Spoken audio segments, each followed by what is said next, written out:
কিন্তু একদিকে সরে গেল, অন্যদিকে শিক্ষার্থীরা কিন্তু পুরো ব্যারিকেড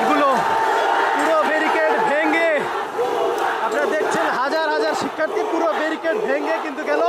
অন্যদিকে পুলিশরা কিন্তু একদিকে সরে গিয়েছে, এক ধরনের অসহায়ভাবে সাধারণ শিক্ষার্থীদের কাছে কিন্তু নিজেদেরকে সমর্পণ করেছেন।